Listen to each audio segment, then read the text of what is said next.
بسم اللہ الرحمن الرحیم والصلاة والسلام علی سید المرسلین و ختم الانبیاء۔ السلام علیکم ورحمۃ اللہ وبرکاتہ۔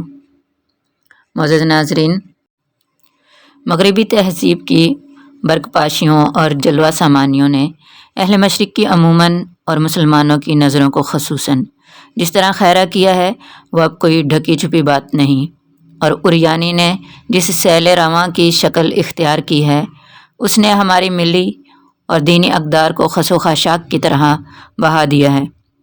اس کی چمک دمک نے ہمیں کچھ اس طرح مبہوت کر دیا کہ ہم یہ بھی تمیز نہ کر سکے کہ اس چمکتی ہوئی شے میں زر خالص کتنا تھا اور کھوٹ کتنا۔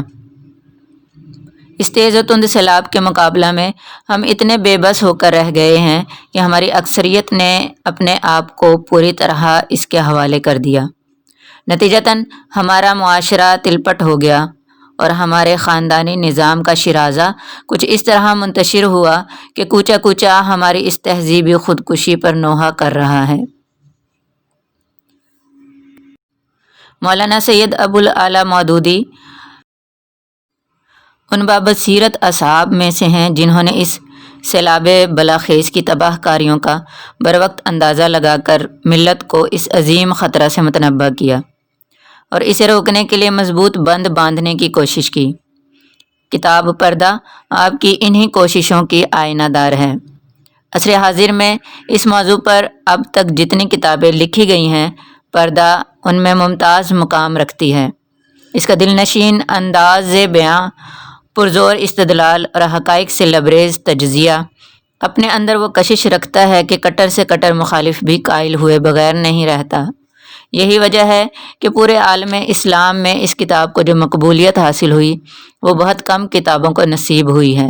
مشرق وسطیٰ میں اس کا عربی ایڈیشن ہاتھوں ہاتھ لیا گیا، یہی حال اس کے اردو اور انگریزی ایڈیشن کا ہے۔ ہم اس بلند پایہ کتاب کی آڈیو ریکارڈنگ آپ کو پیش کرنے جا رہے ہیں اور امید کرتے ہیں کہ آپ اسے سماعت فرمائیں گے اور اپنی عملی زندگیوں میں فائدہ اٹھانے کی کوشش کریں گے۔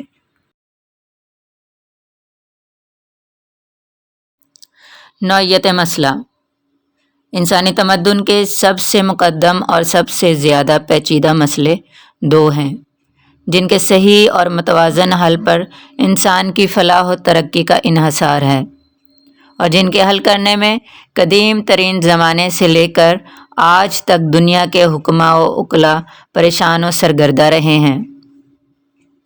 پہلا مسئلہ یہ ہے کہ اجتماعی زندگی میں مرد اور عورت کا تعلق کس طرح قائم کیا جائے، کیونکہ یہی تعلق دراصل تمدن کا سنگ بنیاد ہے، اور اس کا حال یہ ہے کہ اگر اس میں ذرا بھی کمی آ جائے تو تا ثریا می رود دیوار کج۔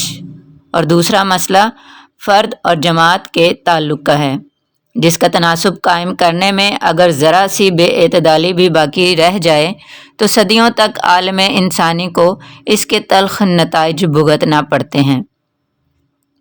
ایک طرف ان دونوں مسائل کی اہمیت کا یہ حال ہے اور دوسری طرف ان کی پیچیدگی اس قدر بڑھی ہوئی ہے کہ جب تک فطرت کے تمام حقائق پر کسی کی نظر پوری طرح حاوی نہ ہو وہ اسے حل نہیں کر سکتا۔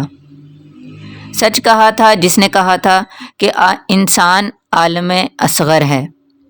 اس کے جسم کی ساخت، اس کے نفس کی ترکیب، اس کی قوتیں اور قابلیتیں، اس کی خواہشات، ضروریات اور جذبات و احساسات، اور اپنے وجود سے باہر کی بے شمار اشیاء کے ساتھ اس کے فعلی و انفعالی تعلقات، یہ سب چیزیں ایک دنیا کی دنیا اپنے اندر رکھتی ہیں۔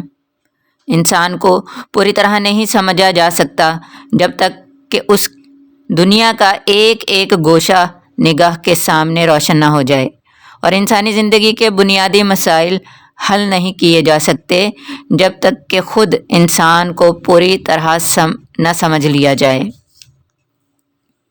یہی وہ پیچیدگی ہے جو عقل و حکمت کی ساری کاوشوں کا مقابلہ ابتدا سے کر رہی ہے اور آج تک کیے جا رہی ہے۔ اول تو اس دنیا کے تمام حقائق ابھی تک انسان پر کھلے ہی نہیں، انسانی علوم میں سے کوئی علم بھی ایسا نہیں ہے جو کمال کے آخری مرتبہ پر پہنچ چکا ہو، یعنی جس کے متعلق یہ دعویٰ کیا جا سکتا ہو کہ جتنی حقیقتیں اس شعبہ علم سے تعلق رکھتی ہیں ان سب کا اس نے احاطہ کر لیا ہے، مگر جو حقائق روشنی میں آ چکے ہیں ان کی وسعتوں اور باریکیوں کا بھی یہ عالم ہے کہ کسی انسان کی بلکہ انسانوں کے کسی گروہ کی نظر بھی ان پر بیک وقت حاوی نہیں ہوتی۔ ایک پہلو سامنے آتا ہے اور دوسرا پہلو نظروں سے اوجھل رہ جاتا ہے، کہیں نظر کوتاہی کرتی ہے اور کہیں شخصی رجحانات حاجب نظرات بن جاتے ہیں۔ اس دوہری کمزوری کی وجہ سے انسان خود اپنی زندگی کے ان مسائل کو حل کرنے کی جتنی تدبیریں بھی کرتا ہے وہ ناکام ہوتی ہیں، اور تجربہ آخرکار ان کے نقص کو نمایاں کر دیتا ہے۔ صحیح حل صرف اسی وقت ممکن ہے جب کہ نقطۂ عدل کو پا لیا جائے، اور نقطۂ عدل پایا نہیں جا سکتا جب تک تمام حقائق نہ صحیح کم از کم معلوم حقائق ہی کے سارے پہلو یکساں طور پر نگاہ کے سامنے نہ ہوں، مگر جہاں منظر کی وسعت بجائے خود اتنی زیادہ ہو کہ بینائی اس پر چھا نہ سکے، اور اس کے ساتھ نفس کی خواہشات اور رغبت و نفرت کے میلانات کا یہ زور ہو کہ جو چیزیں صاف نظر آتی ہوں ان کی طرف سے بھی خود بخود نگاہ پھر جائے، وہاں نقطۂ عدل کس طرح مل سکتا ہے؟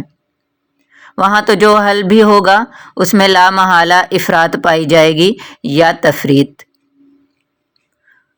اوپر جن دو مسائل کا ذکر کیا گیا ہے ان میں سے صرف پہلا مسئلہ اس وقت ہمارے سامنے زیر بحث ہے۔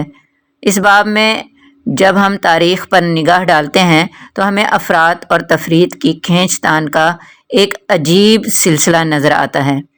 ایک طرف ہم دیکھتے ہیں کہ وہی عورت جو ماں کی حیثیت سے آدمی کو جنم دیتی اور بیوی کی حیثیت سے زندگی کے ہر نشیب و فراز میں مرد کی رفیق رہتی ہے، خادمہ بلکہ لونڈی کے مرتبے میں رکھ دی گئی ہے۔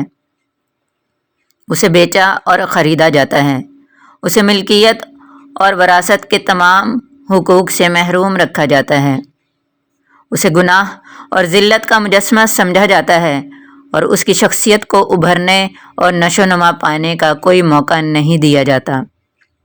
دوسری طرف ہمیں یہ نظر آتا ہے کہ وہی عورت اٹھائی اور ابھاری جا رہی ہے، مگر اس شان سے کہ اس کے ساتھ بد اخلاقی اور بد نظمی کا طوفان اٹھ رہا ہے۔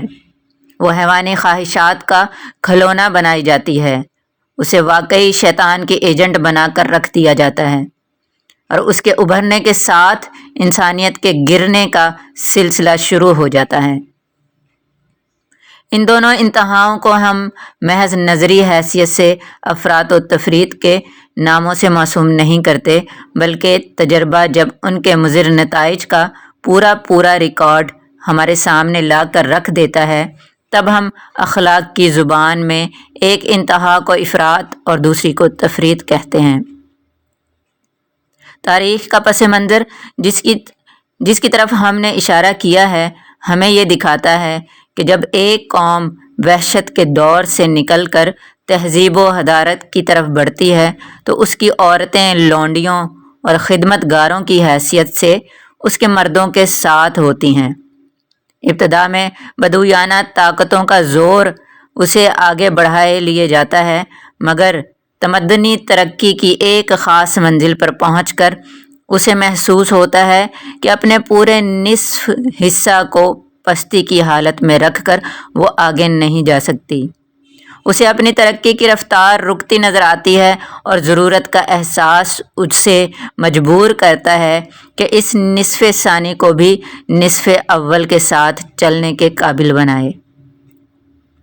مگر جب وہ اس نقصان کی تلافی شروع کرتی ہے تو صرف تلافی پر اکتفا نہیں کرتی بلکہ آگے بڑھتی چلی جاتی ہے، یہاں تک کہ عورت کی آزادی سے خاندانی نظام جو تمدن کی بنیاد ہے منہدم ہو جاتا ہے۔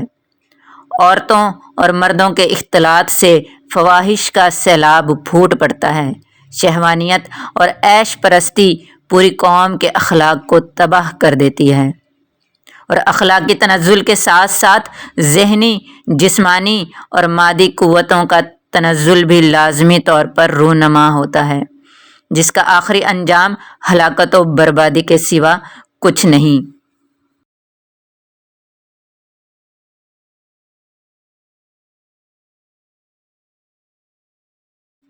عورت مختلف ادوار میں۔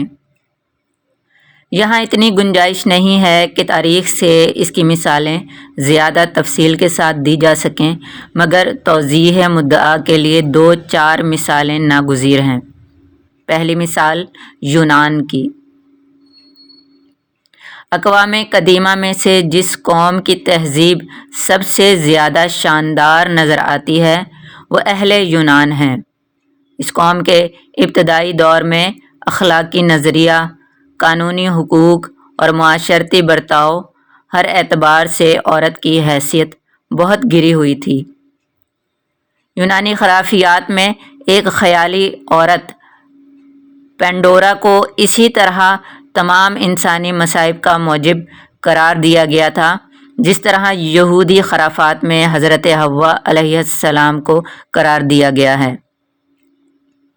حضرت حوا کے متعلق اس غلط افسانے کی شہرت نے عورت کے بارے میں یہودی اور مسیحی اقوام کے رویے پر جو زبردست اثر ڈالا ہے، اور قانون، معاشرت، اخلاق، ہر چیز کو جس طرح متاثر کیا ہے وہ کسی سے پوشیدہ نہیں ہے۔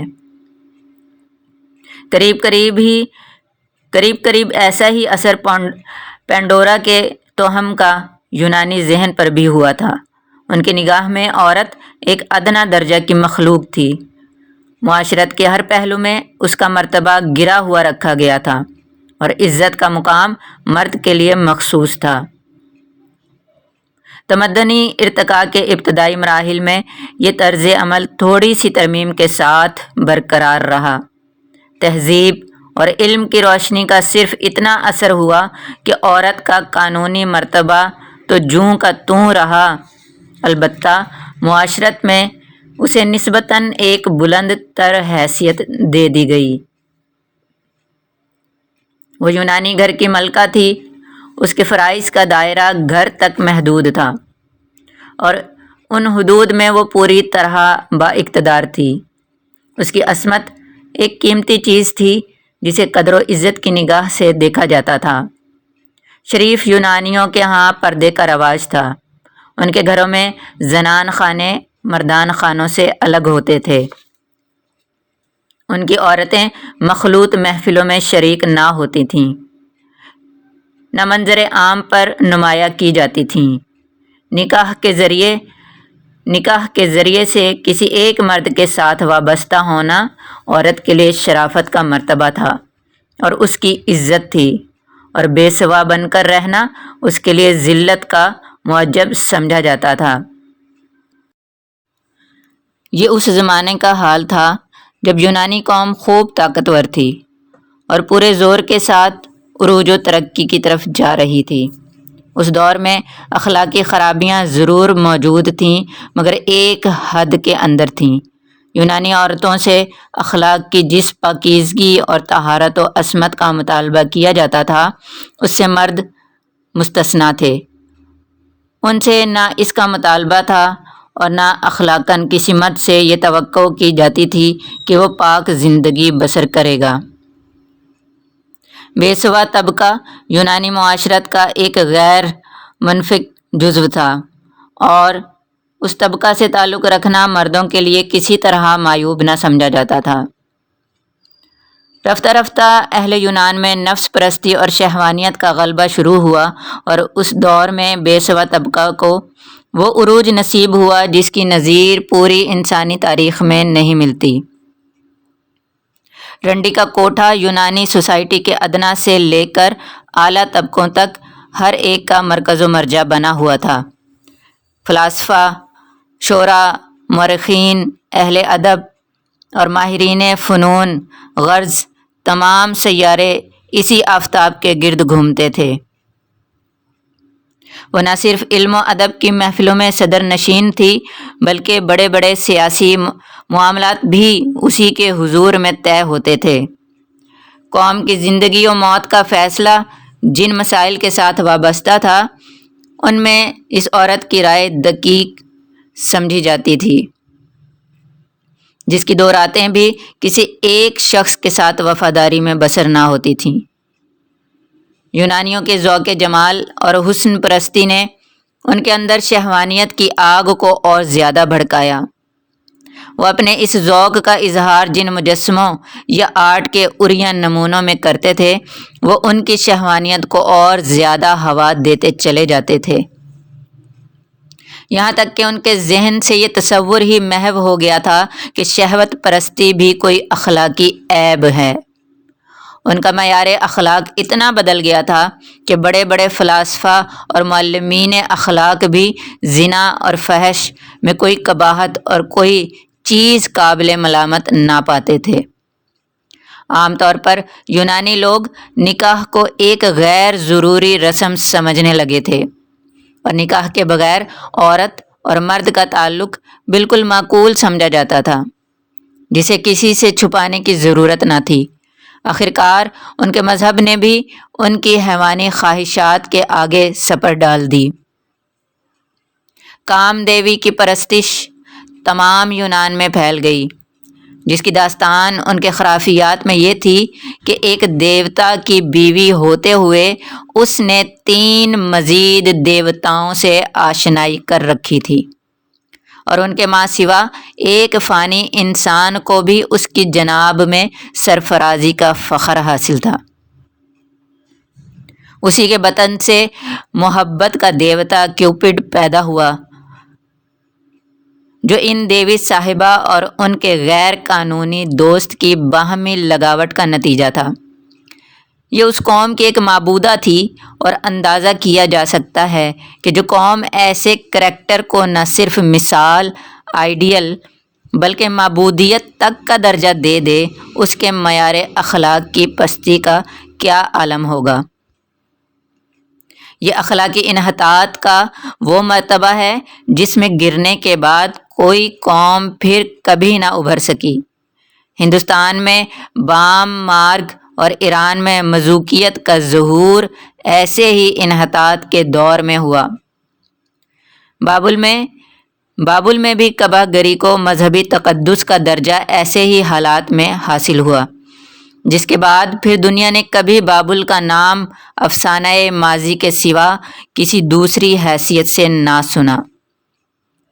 یونان میں جب کام دیوی کی پرستش شروع ہوئی تو کعبہ خانہ عبادت گاہ میں تبدیل ہو گیا۔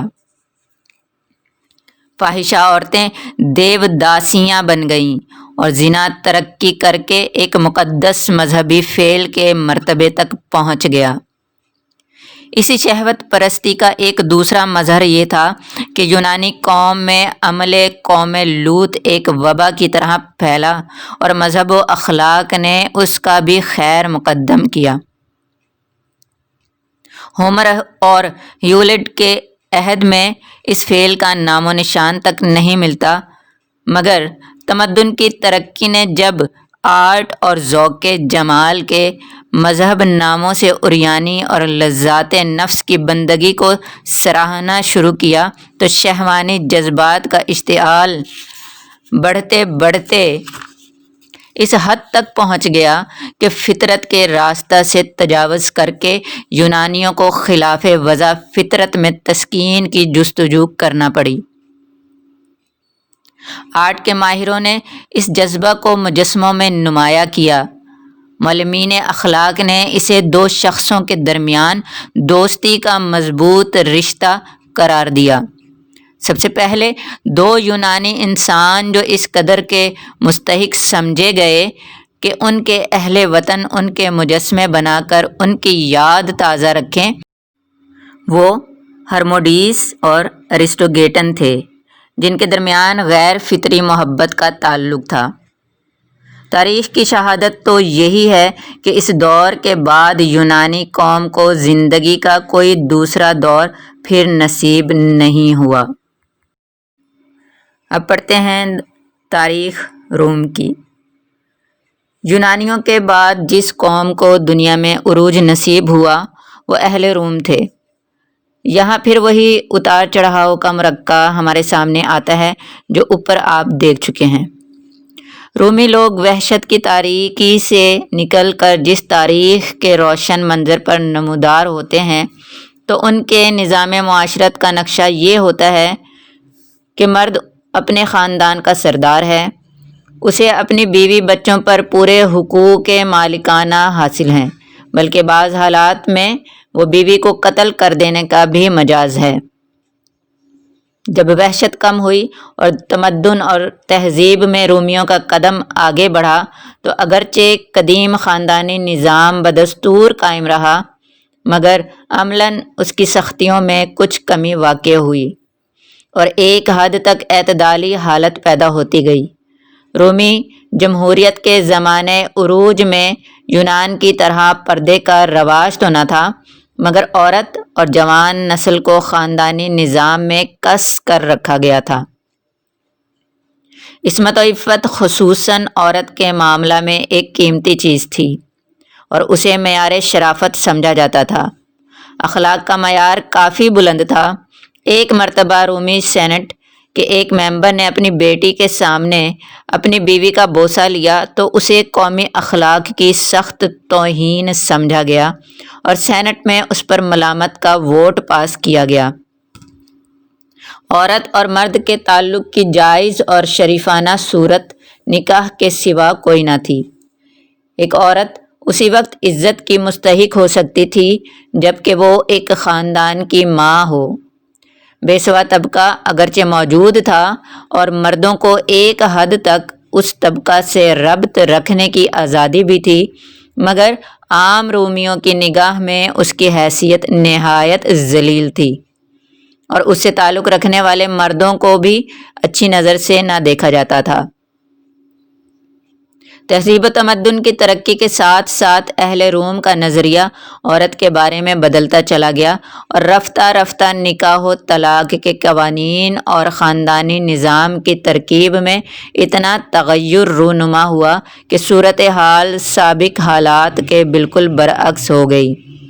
نکاح محض ایک قانونی معاہدہ بن کر رہ گیا جس کا قیام و بقا فریقین کی رضامندی پر منحصر تھا۔ ازدواجی تعلق کی ذمہ داریوں کو بہت ہلکا سمجھا جانے لگا۔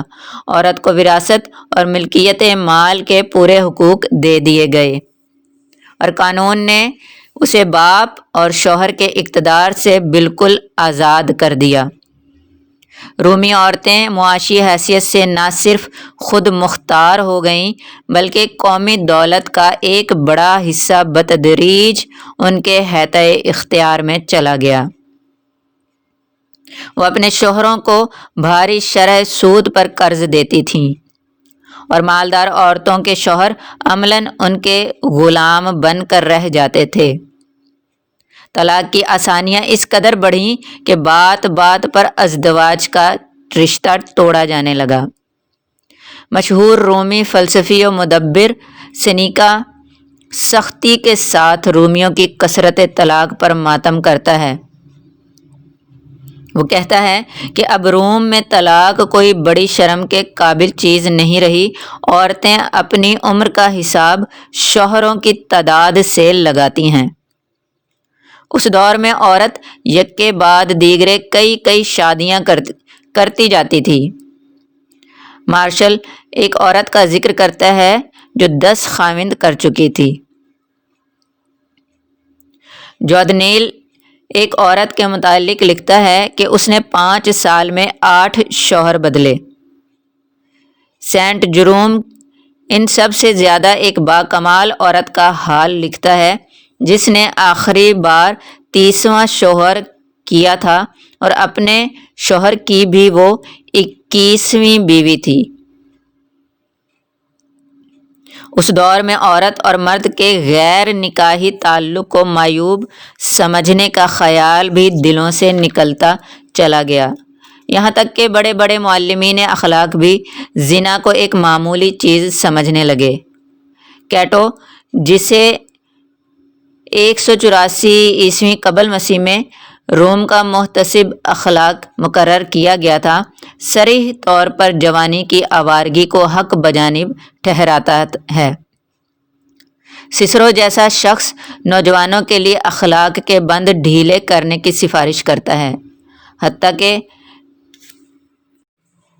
ایپکٹیٹس، جو فلسفہ روکین میں بہت ہی سخت اخلاقی اصول رکھنے والا سمجھا جاتا تھا، اپنے شاگردوں کو ہدایت کرتا ہے کہ جہاں تک ہو سکے شادی سے پہلے عورت کی صحبت سے اجتناب کرو، مگر جو اس معاملہ میں ضبط نہ رکھ سکیں انہیں ملامت بھی نہ کرو۔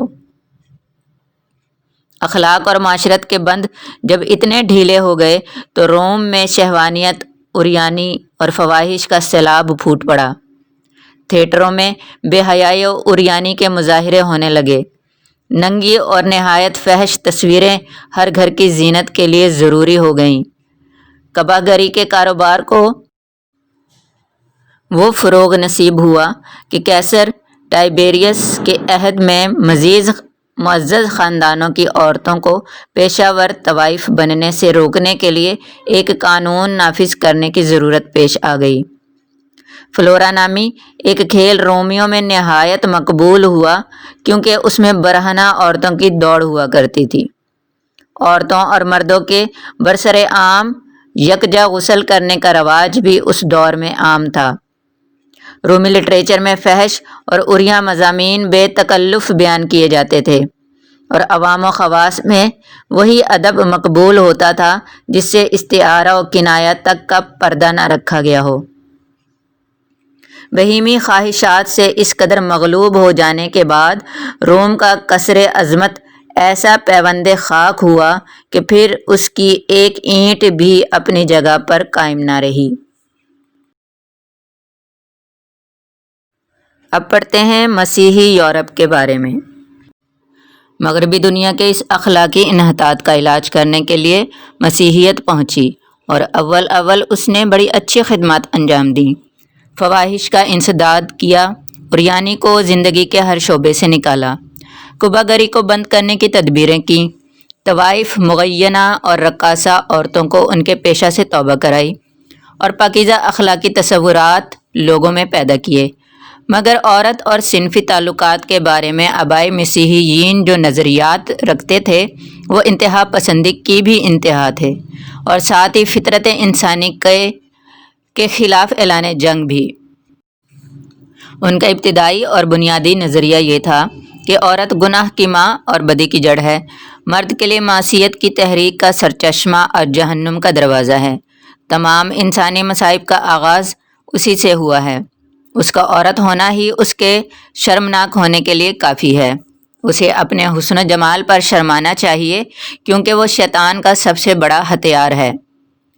اسے دائماً کفارہ ادا کرتے رہنا چاہیے کیونکہ وہ دنیا اور دنیا والوں پر لعنت اور مصیبت لائی ہے۔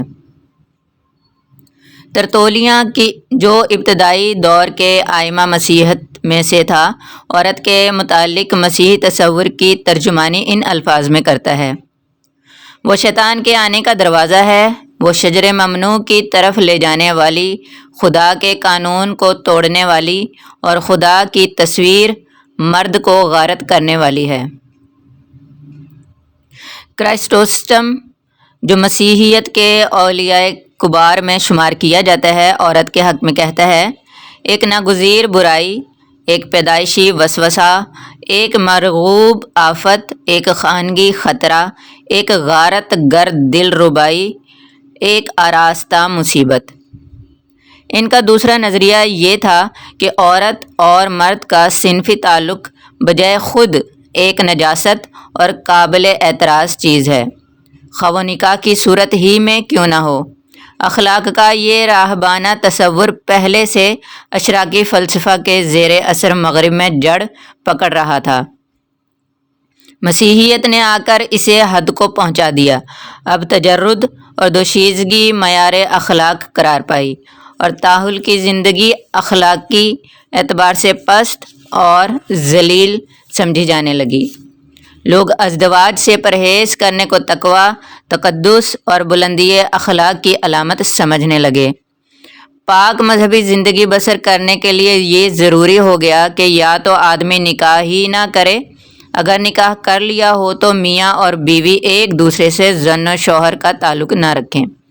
متعدد مذہبی مجلسوں میں یہ قوانین مقرر کیے گئے کہ چرچ کے عہدیدار تخلیہ میں اپنی بیویوں سے نہ ملیں، میاں اور بیوی کی ملاقات ہمیشہ کھلی جگہ میں ہو اور کم از کم 2 غیر آدمی موجود ہوں۔ ازدواجی تعلق کے نجس ہونے کا تخیل طرح طرح سے مسیحیوں کے دل میں بٹھایا جاتا تھا۔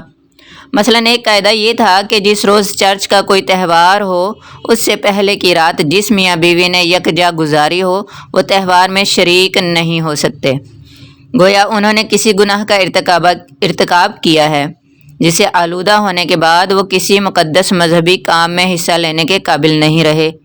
اس راہبانہ تصور نے تمام خاندانی علائق حتیٰ کہ ماں اور بیٹے تک کے تعلق میں تلخی پیدا کر دی، اور ہر وہ رشتہ گندگی اور گناہ بن کر رہ گیا جو نکاح کا نتیجہ ہو۔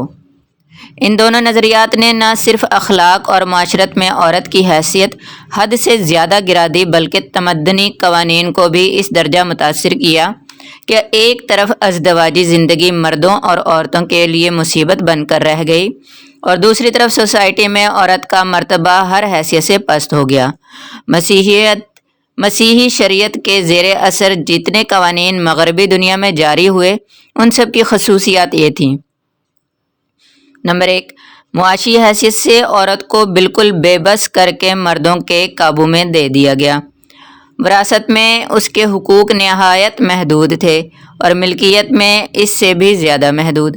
وہ خود اپنی محنت کی کمائی پر بھی اختیار نہ رکھتی تھی بلکہ اس کی ہر چیز کا مالک اس کا شوہر تھا۔ نمبر 2، طلاق اور خلا کی سرے سے اجازت ہی نہ تھی۔ زوجین میں خواہ کتنی ہی ناموافقت ہو، باہمی تعلقات کی خرابی سے خواہ گھر نمونہ جہنم بن گیا ہو، مذہب اور قانون دونوں انہیں زبردستی ایک دوسرے کے ساتھ بندھے رہنے پر مجبور کرتے تھے۔ بعض انتہائی شدید حالات میں زیادہ سے زیادہ جو تدارک ممکن تھا وہ صرف یہ تھا کہ زوجین میں تفریق کرا دی جائے، یعنی وہ ایک دوسرے سے بس الگ کر دیے جائیں۔ الگ ہو کر نکاح ثانی کرنے کا حق نہ عورت کو تھا نہ مرد کو۔ در حقیقت یہ تدارک پہلی صورت سے بھی بدتر تھا، کیونکہ اس کے بعد ان کے لیے اس کے سوا کوئی چارہ نہ تھا کہ یا تو وہ دونوں راہب اور راہبہ بن جائیں یا پھر تمام عمر بدکاری کرتے رہیں۔ نمبر 3، شوہر کے مرنے کی صورت میں بیوی کے لیے، بیوی کے مرنے کی صورت میں شوہر کے لیے نکاح ثانی کرنا سخت معیوب بلکہ گناہ قرار دیا گیا تھا۔ مسیحی علماء کہتے تھے کہ یہ محض حیوانی خواہشات کی بندگی اور ہوس رانی ہے۔ ان کی زبان میں اس فعل کا نام مہذب زناکاری تھا۔ چرچ کے قانون میں مذہبی عہدیداروں کے لیے نکاح ثانی کرنا جرم تھا۔ عام ملکی قوانین میں بعض جگہ اس کی سرے سے اجازت ہی نہ تھی، اور جہاں قانون اجازت دیتا تھا وہاں بھی رائے عام جو مذہبی تصورات کے زیر اثر تھی اسے جائز نہ رکھتی تھی۔ اب پڑھتے ہیں جدید یورپ کے بارے میں۔ 18ویں صدی عیسوی میں یورپ کے فلاسفہ اور اہل قلم نے جب سوسائٹی کے خلاف فرد کے حقوق کی حمایت میں آواز اٹھائی اور شخصی آزادی کا سور پھونکا تو ان کے سامنے وہی غلط نظام تمدن تھا جو مسیحی نظام اخلاق و فلسفہ زندگی اور نظام جاگیرداری کے منحوس اتحاد سے پیدا ہوا تھا، اور جس نے انسانی روح کو غیر فطری زنجیروں میں جکڑ کر ترقی کے سارے دروازے بند کر رکھے تھے۔ اس نظام کو توڑ کر ایک نیا نظام بنانے کے لیے جو نظریات جدید یورپ کے معماروں نے پیش کیے اس کے نتیجے میں انقلاب فرانس رونما ہوا، اور اس کے بعد مغربی تہذیب و تمدن کی رفتار ترقی ان راستوں پر لگ گئی جن پر بڑھتے بڑھتے وہ آج کی منزل پر پہنچی ہے۔ اس دور جدید کے آغاز میں صنف اناس کو پستی سے اٹھانے کے لیے جو کچھ کیا گیا، اجتماعی زندگی پر اس کے خوشگوار نتائج مرتب ہوئے۔ نکاح و طلاق کے پیچھے قوانین کی سختی کم کی گئی، عورتوں کے معاشی حقوق جو بالکل سلب کر لیے گئے تھے بڑی حد تک انہیں واپس دیے گئے، ان اخلاقی نظریات کی اصلاح کی گئی جن کی بنا پر عورت کو ذلیل و حقیر سمجھا جاتا تھا۔ معاشرت کے ان اصولوں میں ترمیم کر دی گئی جن کی وجہ سے عورت فی الحقیقت لونڈی بن کر رہ گئی تھی۔ اعلیٰ درجہ کی تعلیم و تربیت کے دروازے مردوں کی طرح عورتوں کے لیے بھی کھولے گئے۔ ان مختلف تدابیر سے رفتہ رفتہ عورتوں کی وہ قابلیتیں جو غلط قوانین معاشرت اور جاہلانہ اخلاقی تصورات کے بھاری بوجھوں تلے دبی ہوئی تھیں، ابھر آئیں۔ انہوں نے گھروں کو سنوارا، معاشرت میں نفاست پیدا کی، رفاہ عامہ کے بہت سے مفید کام کیے، صحت عامہ کی ترقی، نئی نسلوں کی عمدہ تربیت، بیماروں کی خدمت اور فنون خانہ داری کی نشو و نما۔ یہ سب کچھ اس بیداری کے ابتدائی پھل تھے جو تہذیب نو کی بدولت عورتوں میں رونما ہوئی۔ لیکن جن نظریات کے بطن سے یہ نئی تحریک اٹھی تھی ان میں ابتدا ہی سے افراط کا میلان موجود تھا۔ 19ویں صدی میں اس میلان نے بڑی تیزی کے ساتھ ترقی کی اور 20ویں صدی تک پہنچتے پہنچتے مغربی معاشرت بے اعتدالی کی دوسری انتہا پر پہنچ گئی۔ نئی مغربی معاشرت کے 3 ستون۔ یہ نظریات جن پر نئی مغربی معاشرت کی بنا رکھی گئی ہے 3 عنوانوں کے تحت آتے ہیں۔ نمبر 1، عورتوں اور مردوں کی مساوات۔ نمبر 2، عورتوں کا معاشی استقلال۔ نمبر 3، دونوں صنفوں کا آزادانہ اختلاط۔ ان 3 بنیادوں پر معاشرت کی تعمیر کرنے کا جو نتیجہ ہونا چاہیے تھا بالآخر وہی ظاہر ہوا۔ نمبر 1، مساوات کے معنی یہ سمجھ لیے گئے کہ عورت اور مرد نہ صرف اخلاقی مرتبہ اور انسانی حقوق میں مساوی ہوں بلکہ تمدنی زندگی میں عورت بھی وہی کام کرے جو مرد کرتے ہیں، اور اخلاقی بندشیں عورت کے لیے بھی اسی طرح ڈھیلی کر دی جائیں جس طرح مرد کے لیے پہلے سے ڈھیلی ہیں۔ مساوات کے اس غلط تخیل نے عورت کو اس کے ان فطری وظائف سے غافل اور منحرف کر دیا جن کی بجا آوری پر تمدن کی بقا بلکہ نوع انسانی کی بقا کا انحصار ہے۔ معاشی، سیاسی اور اجتماعی سرگرمیوں نے ان کی شخصیت کو پوری طرح اپنے اندر جذب کر لیا۔ انتخابات کی جدوجہد، دفتروں اور کارخانوں کی ملازمت، آزاد تجارتی و صنعتی پیشوں میں مردوں کے ساتھ مقابلہ، کھیلوں اور ورزشوں کی دوڑ دھوپ، سوسائٹی کے تفریحی مشاغل میں شرکت، کلب، اسٹیج اور رقص و سرود کی مصروفیتیں، یہ اور ان کے سوا بہت سی ناکردنی اور ناگفتنی چیزیں اس پر کچھ اس طرح چھا گئیں کہ ازدواجی زندگی کی ذمہ داریاں، بچوں کی تربیت، خاندان کی خدمت، گھر کی تنظیم، ساری چیزیں اس کے لاحِ عمل سے خارج ہو کر رہ گئیں، بلکہ ذہنی طور پر وہ ان مشاغل اپنے اصلی فطری مشاغل سے متنفر ہو گئی۔ اب مغرب میں خاندان کا نظام جو تمدن کا سنگ بنیاد ہے بری طرح منتشر ہو رہا ہے۔ گھر کی زندگی جس کے سکون پر انسان کی قوت کارکردگی کی نشو و نما کا انحصار ہے عملاً ختم ہو رہی ہے۔ نکاح کا رشتہ جو تمدن کی خدمت میں عورت اور مرد کے تعاون کی صحیح صورت ہے تارے عنکبوت سے بھی زیادہ کمزور ہو گیا ہے۔ نسلوں کی افزائش کو برتھ کنٹرول، اسقاط حمل اور قتل اولاد کے ذریعے سے روکا جا رہا ہے۔ اخلاقی مساوات کے غلط تخیل نے عورتوں اور مردوں کے درمیان بد اخلاقی میں مساوات قائم کر دی ہے۔ وہ بے حیائیاں جو کبھی مرد کے لیے بھی شرمناک تھیں اب وہ عورتوں کے لیے شرمناک نہیں رہیں۔ نمبر 2، عورت کے معاشی استقلال نے اسے مرد سے بے نیاز کر دیا ہے۔ وہ قدیم اصول کہ مرد کمائے اور عورت گھر کا انتظام کرے اب اس نئے قاعدے سے بدل گیا ہے کہ عورت اور مرد دونوں کمائیں اور گھر کا انتظام بازار کے سپرد کر دیا جائے۔ اس انقلاب کے بعد دونوں کی زندگی میں بجز ایک شہوانی تعلق کے اور کوئی ربط ایسا باقی نہیں رہا جو انہیں ایک دوسرے کے ساتھ وابستہ ہونے پر مجبور کرتا ہو، اور ظاہر ہے کہ محض شہوانی خواہشات کا پورا کرنا کوئی ایسا کام نہیں ہے جس کی خاطر مرد اور عورت لامحالہ اپنے آپ کو ایک دائمی تعلق ہی کی گرہ میں باندھنے اور ایک گھر بنا کر مشترک زندگی گزارنے پر مجبور ہوں۔ جو عورت اپنی روٹی آپ کماتی ہے، اپنے تمام ضروریات کی خود کفیل ہے، اپنی زندگی میں دوسرے کی حفاظت اور اعانت کی محتاج نہیں ہے، وہ آخر محض اپنی شہوانی خواہش کی تسکین کے لیے کیوں ایک مرد کی پابند ہو؟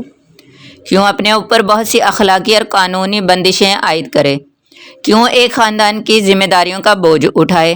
خصوصاً جب کہ اخلاقی مساوات کے تخیل نے اس کی راہ سے وہ تمام رکاوٹیں بھی دور کر دی ہوں جو اسے آزاد شہوت رانی کا طریقہ اختیار کرنے میں پیش آ سکتی تھیں۔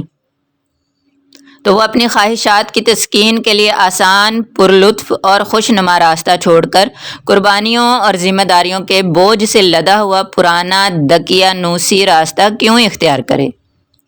گناہ کا خیال مذہب کے ساتھ رخصت ہوا۔ سوسائٹی کا خوف یوں دور ہو گیا کہ سوسائٹی اب اسے فحاشا ہونے پر ملامت نہیں کرتی بلکہ ہاتھوں ہاتھ لیتی ہے۔ آخری خطرہ حرامی بچے کی پیدائش کا تھا، سو اس سے بچنے کے لیے مانع حمل کے ذرائع موجود ہیں۔ ان ذرائع کے باوجود حمل قرار پا جائے تو اسقاط میں بھی کوئی مذائقہ نہیں۔ اس میں کامیابی نہ ہو تو بچے کو خاموشی کے ساتھ قتل کیا جا سکتا ہے، اور اگر کمبخت جذبہ مادری نے جو بدقسمتی سے ابھی بالکل فنا نہیں ہو سکا ہے بچے کو ہلاک کرنے سے روک بھی دیا تو حرامی بچے کی ماں بن جانے میں بھی کوئی حرج نہیں، کیونکہ اب کنواری ماں اور ناجائز مولود کے حق میں اتنا پروپیگنڈا ہو چکا ہے کہ سوسائٹی انہیں نفرت کی نگاہ سے دیکھنے کی جرت کرے گی، اسے خود تاریک خیالی کا الٹا الزام اپنے سر لینا پڑے گا۔ یہ وہ چیز ہے جس سے مغربی معاشرت کی جڑیں ہلا کر رکھ دی ہیں۔ آج ہر ملک میں لاکھوں جوان عورتیں تجرد پسند ہیں جن کی زندگی آزاد شہوت رانی میں بسر ہو رہی ہے۔ ان سے بہت زیادہ عورتیں ہیں جو عارضی جذبات محبت کے زور سے شادیاں کر لیتی ہیں، مگر چونکہ اب شہوانی تعلق کے سوا مرد اور عورت کے درمیان کوئی ایسا احتیاجی ربط باقی نہیں رہا ہے جو انہیں مستقل وابستگی پر مجبور کرتا ہو، اس لیے مناکحت کے رشتے میں اب کوئی پائیداری نہیں رہی۔ میاں اور بیوی جو ایک دوسرے سے بالکل بے نیاز ہو چکے ہیں، آپس کے تعلقات میں کسی مراعات باہمی اور کسی مدارات کے لیے تیار نہیں ہوتے۔ نری شہوانی محبت کے جذبات بہت جلدی ٹھنڈے ہو جاتے ہیں، پھر ایک ادنا وجہ اختلاف بلکہ بسا اوقات صرف سرد مہری ہی انہیں ایک دوسرے سے جدا کرنے کے لیے کافی ہوتی ہے۔ یہی وجہ ہے کہ اکثر و بیشتر نکاحوں کا انجام طلاق یا تفریق پر ہوتا ہے۔ مانع حمل، اسقاط، قتل اولاد، شرح پیدائش کی کمی اور ناجائز ولادتوں کی بڑھتی ہوئی تعداد بڑی حد تک اسی سبب کی رہین منت ہے۔ بدکاری، بے حیائی اور امراض خبیثہ کی ترقی میں بھی اس کیفیت کا بڑا دخل ہے۔ مردوں اور عورتوں کے آزادانہ اختلاط نے عورتوں میں حسن کی نمائش، عریانی اور فواہش کو غیر معمولی ترقی دے دی ہے۔ صنفی میلان جو پہلے ہی فطری طور پر مرد اور عورت کے درمیان موجود ہے اور کافی طاقتور ہے، دونوں صنفوں کے آزادانہ میل جول کی صورت میں بہت آسانی کے ساتھ غیر معمولی حد تک ترقی کر جاتا ہے۔ پھر اس قسم کی مخلوط سوسائٹی میں قدرتی طور پر دونوں صنفوں کے اندر یہ جذبہ ابھر آتا ہے کہ صنف مقابل کے لیے زیادہ سے زیادہ جاذب نظر بنے، اور اخلاقی نظریات کے بدل جانے کی وجہ سے ایسا کرنا معیوب بھی نہ رہا ہو، بلکہ اعلانیہ شان دل ربائی پیدا کرنے کو مستحسن سمجھا جانے لگا ہو، تو حسن و جمال کی نمائش رفتہ رفتہ تمام حدود کو توڑتی چلی جاتی ہے، یہاں تک کہ برہنگی کی آخری حد کو پہنچ کر ہی دم لیتی ہے۔ یہی کیفیت اس وقت مغربی تہذیب میں پیدا ہو گئی ہے۔ صنف مقابل کے لیے مقناطیس بننے کی خواہش عورت میں اتنی بڑھ گئی ہے اور اتنی بڑھتی چلی جا رہی ہے کہ شوخ و شنگ لباسوں، غازوں، سرخیوں اور بناؤ سنگار کے نت نئے سامانوں سے اس کی تسکین نہیں ہوتی۔ بیچاری تنگ آ کر اپنے کپڑوں سے باہر نکل پڑتی ہے، یہاں تک کہ بسا اوقات تار تک لگا نہیں رہنے دیتی۔ ادھر مردوں کی طرف سے ہر وقت حل میں مزید کا تقاضا ہے، کیونکہ جذبات میں جو آگ لگی ہوئی ہے وہ حسن کی ہر بے حجابی پر بجھتی نہیں بلکہ اور زیادہ بڑھتی ہے۔ اور مزید بے حجابی کا مطالبہ کرتی ہے۔ ان غریبوں کی پیاس بھی بڑھتے بڑھتے تونس بن گئی ہے، جیسے کسی کو لو لگ گئی ہو اور پانی کا ہر گھونٹ پیاس کو بجھانے کی بجائے اور بھڑکا دیتا ہو۔ حد سے بڑھی ہوئی شہوانی پیاس سے بےتاب ہو کر بیچارے ہر وقت ہر ممکن طریقے سے اس کی تسکین کا سامان بہم پہنچاتے رہتے ہیں۔ یہ ننگی تصویریں، یہ صنفی لٹریچر، یہ عشق و محبت کے افسانے، یہ اریاں اور جوڑواں ناچ، یہ جذبات شہوانی سے بھری ہوئی فلمیں آخر کیا ہیں؟ سب اسی آگ کو بجھانے مگر دراصل بھڑکانے کے سامان ہیں جو اس غلط معاشرت نے ہر سینے میں لگا رکھی ہے، اور اپنی اس کمزوری کو چھپانے کے لیے اس کا نام انہوں نے رکھا ہے آرٹ۔ یہ گھن بڑی تیزی کے ساتھ مغربی قوموں کی قوت حیات کو کھا رہا ہے۔ یہ گھن لگنے کے بعد آج تک کوئی قوم نہیں بچی۔ یہ ان تمام ذہنی اور جسمانی قوتوں کو کھا جاتا ہے جو قدرت نے انسان کو زندگی اور ترقی کے لیے عطا کی ہیں۔ ظاہر ہے کہ جو لوگ ہر طرف سے شیطانی محرکات میں گھرے ہوئے ہیں، جن کے جذبات کو ہر آن ایک نئی تحریک اور ایک نئے اشتعال سے سابقہ پڑے، جن پر ایک سخت ہیجان انگیز ماحول پوری طرح چھا گیا ہو، جن کے خون کو اریاں تصویریں، فحش لٹریچر، ولولہ انگیز گانے، برانگیختہ کرنے والے ناچ، عشق و محبت کی فلمیں، دل چھیننے والے زندہ مناظر اور صنف مقابل سے ہر وقت کی مڈبھیڑ کے مواقع پہ ہم ایک جوش کی حالت میں رکھتے ہوں، وہ کہاں سے امن، وہ سکون اور وہ اطمینان لا سکتے ہیں جو تعمیری اور تخلیقی کاموں کے لیے ضروری ہے؟ یہی نہیں بلکہ ایسے ہیجانات کے درمیان انہیں اور خصوصاً ان کی جوان نسلوں کو وہ ٹھنڈی اور پرسکون فضا میسر ہی کہاں آ سکتی ہے جو ان کی ذہنی اور اخلاقی قوتوں کی نشوونما کے لیے ناگزیر ہے۔ ہوش سنبھالتے ہی تو بہیمی خواہشات کا دیو انہیں دبوچ لیتا ہے۔ اس کے چنگل میں پھنس کر وہ پنپ کیسے سکتے ہیں؟ فکر انسانی کی المناک نارسائی۔ 3000 سال کے تاریخی نشیب و فراز کی یہ مسلسل داستان ایک بڑے خطۂ زمین سے تعلق رکھتی ہے، جو پہلے بھی 2 عظیم الشان تہذیبوں کا گہوارہ رہ چکا ہے، اور اب بھی جس کی تہذیب کا ڈنکا دنیا میں بج رہا ہے۔ ایسی ہی داستان مصر، بابل، ایران اور دوسرے ممالک کی بھی ہے، اور خود ہمارا ملک ہندوستان بھی صدیوں سے افراط و تفریط میں گرفتار ہے۔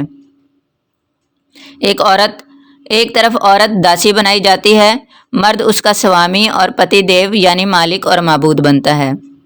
اسے بچپن میں باپ کی، جوانی میں شوہر کی اور بیوگی میں اولاد کی مملوکہ بن کر رہنا پڑتا ہے۔ اسے شوہر کی چتا پر بھینٹ چڑھایا جاتا ہے، اسے ملکیت اور وراثت کے حقوق سے محروم رکھا جاتا ہے، اس پر نکاح کے انتہائی سخت قوانین مسلط کیے جاتے ہیں جن کے مطابق وہ اپنی رضا اور پسند کے بغیر ایک مرد کے حوالہ کی جاتی ہے، اور پھر زندگی کے آخری سانس تک اس کی ملکیت سے کسی حال میں نہیں نکل سکتی۔ اسے یہودیوں اور یونانیوں کی طرح گناہ اور اخلاقی اور روحانی پستی کا مجسمہ سمجھا جاتا ہے، اور اس کی مستقل شخصیت تسلیم کرنے سے انکار کر دیا جاتا ہے۔ دوسری طرف جب اس پر مہر کی نگاہ ہوتی ہے تو اسے بہیمی خواہشات کا کھلونا بنا لیا جاتا ہے۔ وہ مرد کے اعصاب پر سوار ہو جاتی ہے، اور ایسی سوار ہوتی ہے کہ خود بھی ڈوبتی ہے اور اپنے ساتھ ساری قوم کو بھی لے ڈوبتی ہے۔ یہ لنگ اور یونی کی پوجا، یہ عبادت گاہوں میں برہنہ اور جڑواں مجسمے، یہ دیوداسیاں، یہ ہولی کے کھیل اور یہ دریاؤں کے نیم اریاں اشنان آخر کس چیز کی یادگاریں ہیں؟ اس بام مارگی تحریک کی باقیات غیر صالحات ہی تو ہیں جو ایران، بابل، یونان اور روم کی طرح ہندوستان میں بھی تہذیب و تمدن کی انتہائی ترقی کے بعد وبا کی طرح پھیلی اور ہندو قوم کو صدیوں کے لیے تنزل اور انحطاط کے گڑھے میں پھینک گئی۔ اس داستان کو غیر نگاہ سے دیکھیے تو معلوم ہوگا کہ عورت کے معاملہ میں نقطۂ عدل کو پانا، اسے سمجھنا اور اس پر قائم ہونا انسان کے لیے کس قدر دشوار ثابت ہوا ہے۔ نقطۂ عدل یہی ہو سکتا ہے کہ ایک طرف عورت کو اپنی شخصیت اور اپنی قابلیتوں کی نشو و نما کا پورا موقع ملے اور اسے اس قابل بنایا جائے کہ وہ زیادہ سے زیادہ ترقی یافتہ صلاحیتوں کے ساتھ انسانی تہذیب و تمدن کے ارتقاء میں اپنا حصہ ادا کر سکے، مگر دوسری طرف اسے اخلاقی تنزل و انحطاط کا ذریعہ اور انسانی تباہی کا آلہ نہ بننے دیا جائے، بلکہ مرد کے ساتھ اس کے تعاون کی ایسی سبیل مقرر کر دی جائے کہ دونوں کا اشتراک عمل ہر حیثیت سے تمدن کے لیے صحت بخش ہو۔ اس نقطۂ عدل کو دنیا صدہا برس سے تلاش کرتی رہی ہے مگر آج تک نہیں پا سکی۔ کبھی ایک انتہا کی طرف جاتی ہے اور انسانیت کے پورے نصف حصہ کو بیکار بنا کر رکھ دیتی ہے، کبھی دوسری انتہا کی طرف جاتی ہے اور انسانیت کے دونوں حصوں کو ملا کر غرق میں ناب کر دیتی ہے۔ نقطۂ عدل ناپید نہیں، موجود ہے، مگر ہزاروں سال افراط و تفریط کے درمیان گردش کرتے رہنے کی وجہ سے لوگوں کا سر کچھ اتنا چکرا گیا ہے کہ وہ سامنے آتا ہے اور یہ پہچان نہیں سکتے کہ یہی تو وہ مطلوب ہے جسے ہماری فطرت ڈھونڈ رہی تھی۔ اس مطلوب حقیقی کو دیکھ کر وہ ناک بھوں چڑھاتے ہیں، اس پر آوازیں کستے ہیں اور جس کے پاس وہ نظر آتا ہے الٹا اسی کو شرمندہ کرنے کی کوشش کرتے ہیں۔ ان کی مثال اس بچے کی سی ہے جو ایک کوئلے کی کان میں پیدا ہوا ہو اور وہیں جوانی کی عمر تک پہنچے۔ ظاہر ہے کہ اسے وہی کوئلے کی ماری ہوئی آب و ہوا اور وہی کالی کالی فضا عین فطری چیز معلوم ہوگی، اور جب وہ اس کان سے نکال کر باہر لایا جائے گا تو عالم فطرت کی پاکیزہ فضا میں ہر شے کو دیکھ دیکھ کر اول ضرور اپرائے گا، مگر انسان آخر انسان ہے، اس کی آنکھیں کوئلے کی چھت اور تاروں بھرے آسمان کا فرق محسوس کرنے سے کب تک انکار کر سکتی ہے؟ اس کے پھیپھڑے گندی ہوا اور صاف ہوا میں آخر کب تک تمیز نہ کر پائیں گے؟ معزز سامعین کرام، اس ویڈیو میں ہم نے پہلے 2 ابواب کا مطالعہ کیا۔ اگلی ویڈیو میں انشاءاللہ ہم اسے آگے مطالعہ کریں گے۔ اگلی ویڈیو آنے تک آپ اس ویڈیو کو سنیے، سمجھیے، اور علامہ صاحب نے جو ہمیں سمجھانے کی کوشش کی ہے اس کو سمجھنے کی کوشش کیجیے، اپنے دین کو سمجھنے کی کوشش کیجیے اور جتنا ممکن ہو سکے اپنے دین کی تعلیمات کو سمجھنے اور ان پر عمل کرنے کی کوشش کیجیے۔ اگر آپ خاتون ہیں تو اپنے مقام و حیثیت کو سمجھیے، اور اگر آپ مرد ہیں تو آپ اپنے مقام و حیثیت کو سمجھیے۔ اسلام کے قوانین انسانیت کی بہتری کے لیے اور بھلائی کے لیے ہیں، ان کو سمجھیے اور ان کو اپنانے کی بھرپور کوشش کیجیے۔ اگلی ویڈیو تک اجازت دیجیے، اپنا خوب خیال رکھیے۔ اللہ حافظ۔ پاکستان زندہ باد۔